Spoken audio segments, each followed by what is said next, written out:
Hi, this is Brad with Baker County Trash Pickup. If you don't know, my wife and I started a trash pickup company the beginning of June because waste management left our rural county. We've got tons of videos on the startup process. Recently, we purchased a garbage truck. We were putting trash in a dump trailer. Normally, I'll start these videos by passing cans out for new clients. I started extremely early, so it was very dark.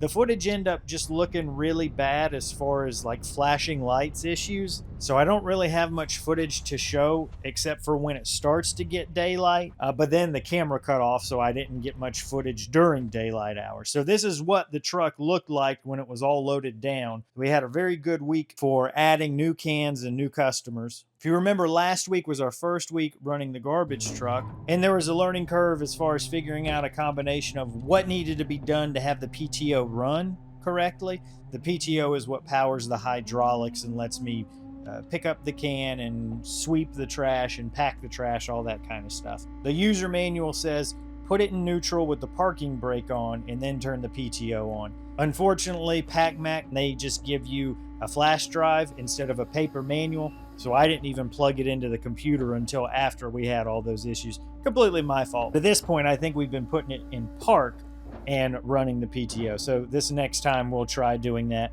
putting it in neutral, pulling the parking brake, and then running the PTO and seeing if that changes anything. But I am gonna have some issues here because it just shuts off in the middle of what we're doing.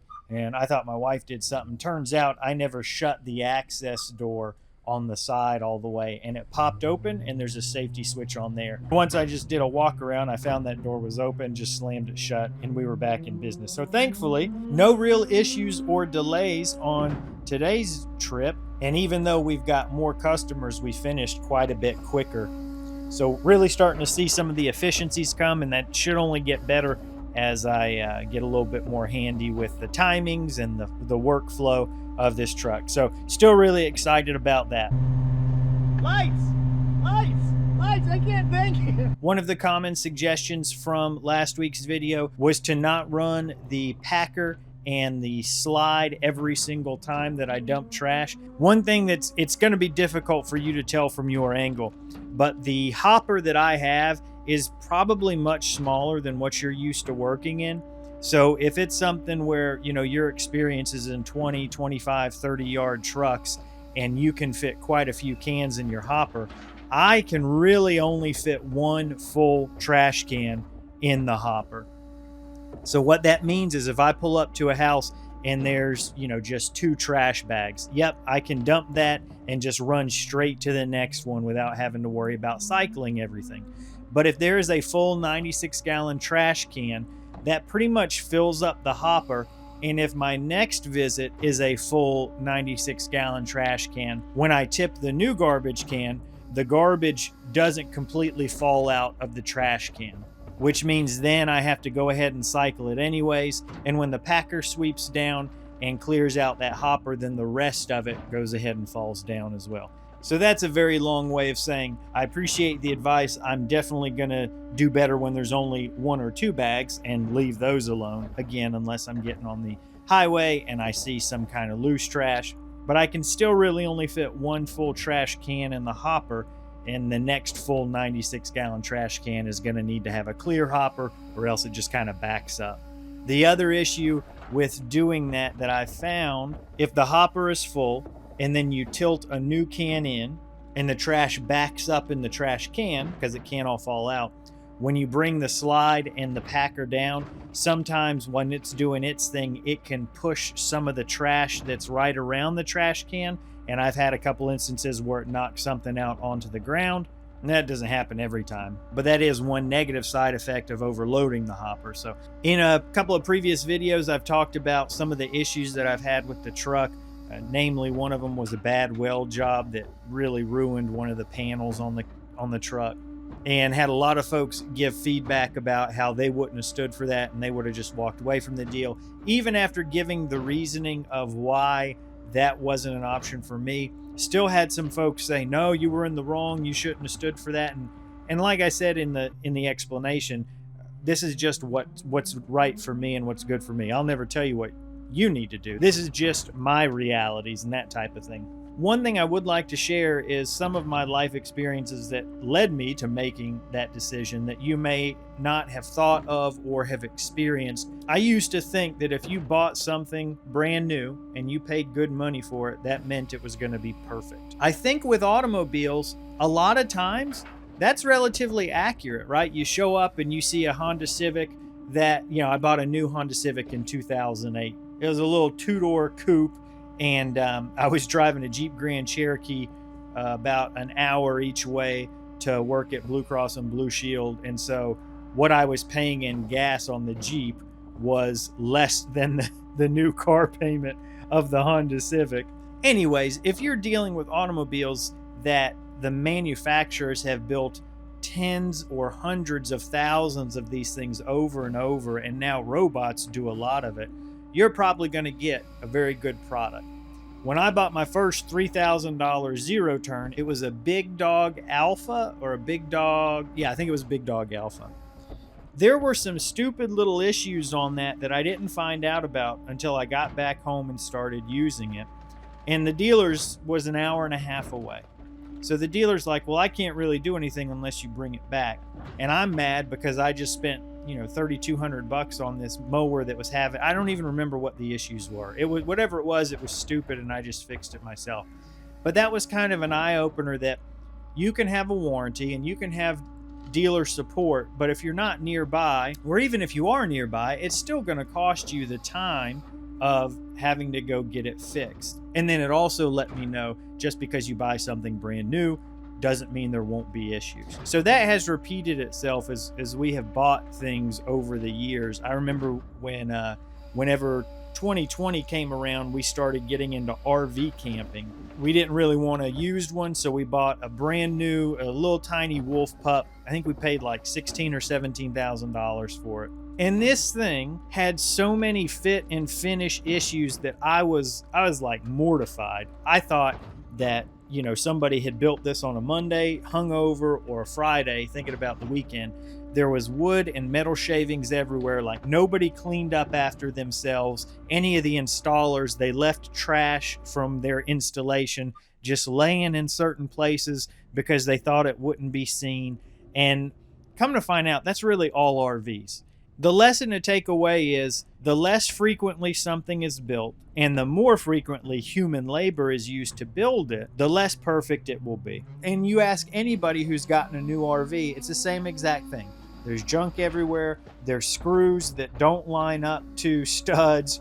There are screws laying on the floor when you do the walkthrough. It's just, that's the way it is. The sooner you can realize that, the happier you will end up being with your purchase, and the more realistic viewpoint you will have for future purchases. So when I go to pick this truck up and it's not ready and they haven't vacuumed it out and they aren't giving me a full tank of gas or diesel and they aren't filling up the def tank and they've left a piece of metal from welding on top of the hopper where it could fly off and hit my wife, who's following me home in the van, and they're welding on it and warping my panel, and they're handing me paperwork saying, hey, you're good to go, and the paperwork needs signatures that if I would have left that I would have had to come back or mail them because the title office needed, and they didn't give me a receipt for that. Like, all these things are happening. I didn't want this to happen, but I am okay with the fact that it is. It is just life. It is just what it is. That's probably a lot more philosophical than you care to get on a trash truck channel, so I apologize for that. But the point I'm trying to make is that over my life, I have gone into so many purchases saying, I'm spending a lot of money, this is better be perfect.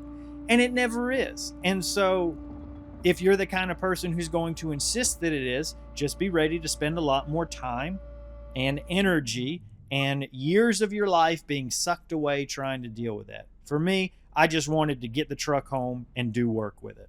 And so now we find ourselves at the whole point of today's video, which is that while I'm going about this trash route, you can see it fall down right here.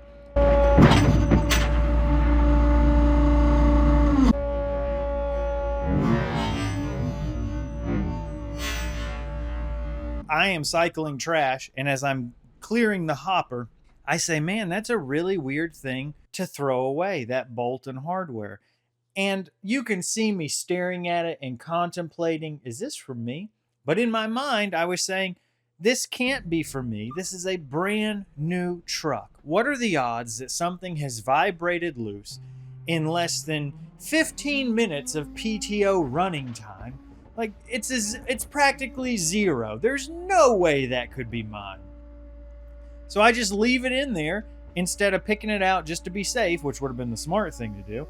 I just say, no, there's no way that's from my truck. And so I go and cycle the next one.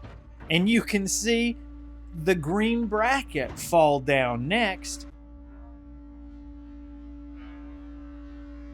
And then I finally see that and say, okay, now I'm pretty certain that was from me. So I pull it out of the hopper and I'm like, yep, I'm pretty sure that's from me.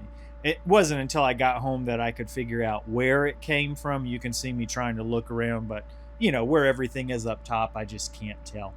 But it turns out that the hydraulic clamp that held this hose in place vibrated loose after 3/10 of an hour on the PTO, whatever it was. This to me is a prime example of, even if you have a warranty on something, there may be quite a few scenarios where it doesn't make sense for you to take advantage of that warranty. I think there were some other comments about, man, if that thing is under warranty, I'm not touching it. It's going straight back to the dealer. And like, if you've got more time on your hands than anything else and more patience, maybe that'll work. But if your dealer is a 6-hour round trip, does it make sense to stand on principle and say, well, I've got a warranty, everything should be perfect, and if it's not, the dealer's going to fix it? Maybe it does make sense for you and your circumstance, but for me, it doesn't. I found a clamp that was the same size on Amazon for $7. I ordered it. It came to my house a few days later. Now, I think what the big issue was, and the reason it vibrated out in the first place, is when I tried to reinstall the new one, or tried to install the new one, I guess I should say, the bolt only does a couple of turns and then it gets bound up.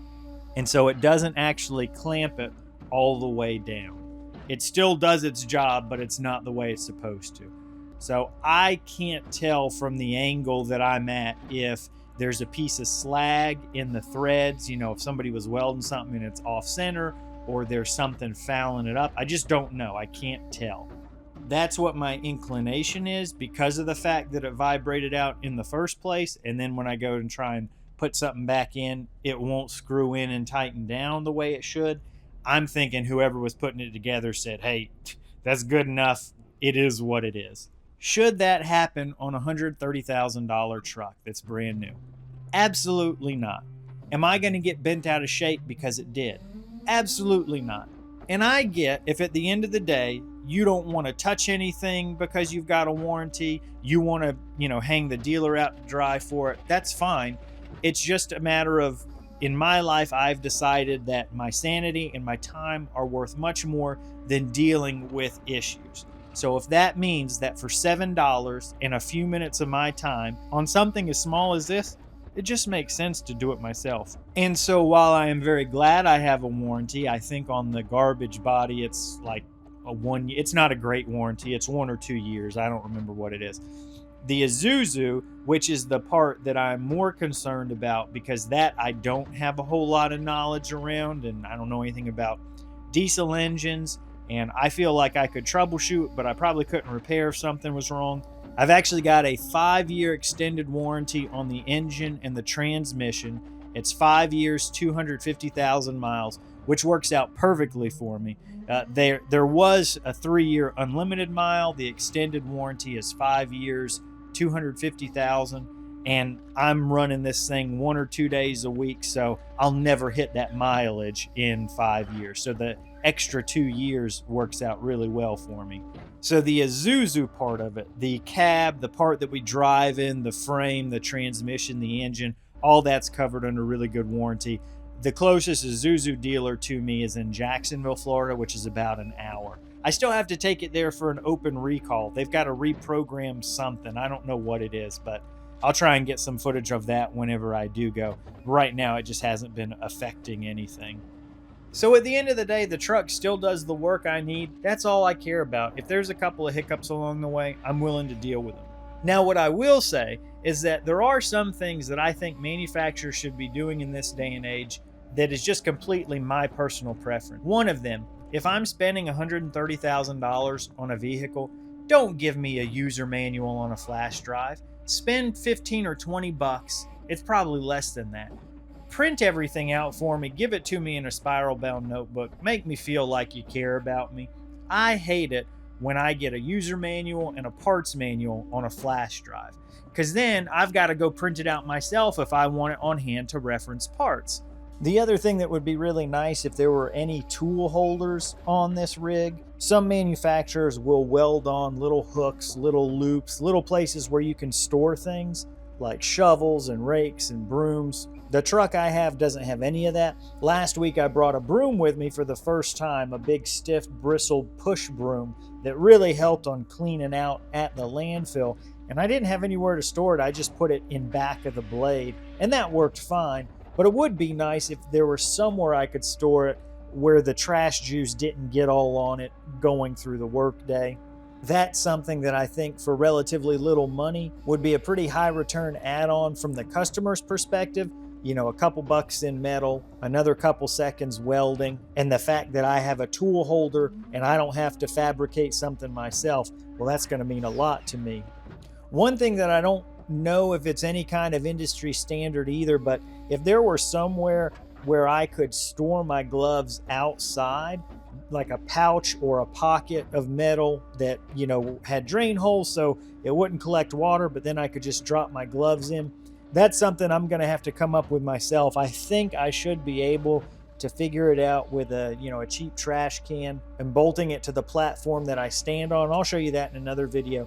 But that would be one thing that's nice if I can avoid bringing those gloves inside the cab, because sometimes they can carry smells with them.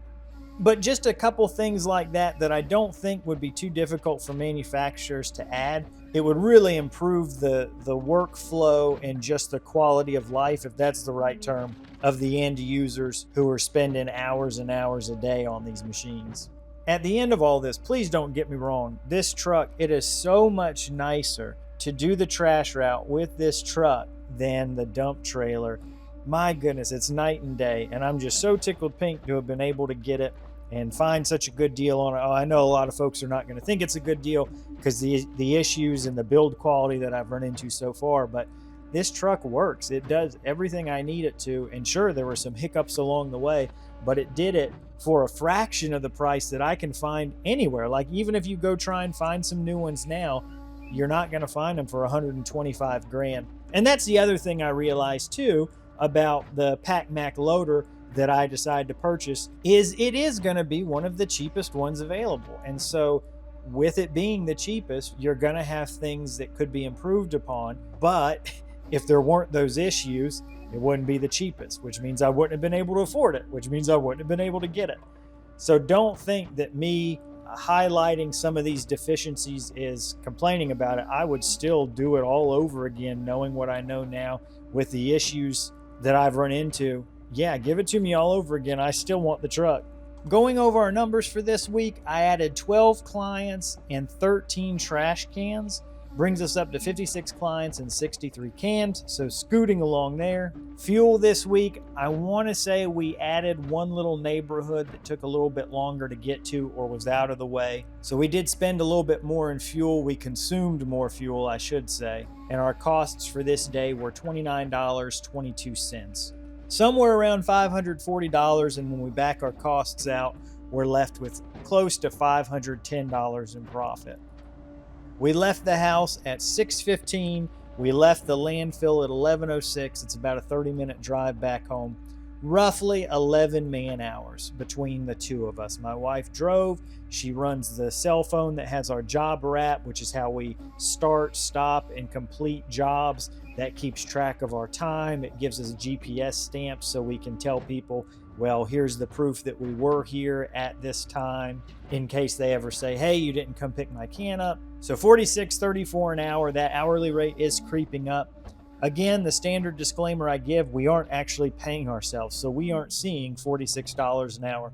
All the money this business generates is going right back into it to pay for itself. And one thing I forgot to mention that I'll try and keep track of, since I don't pay for it, the county, Baker County government picks up the tab for our dump fees.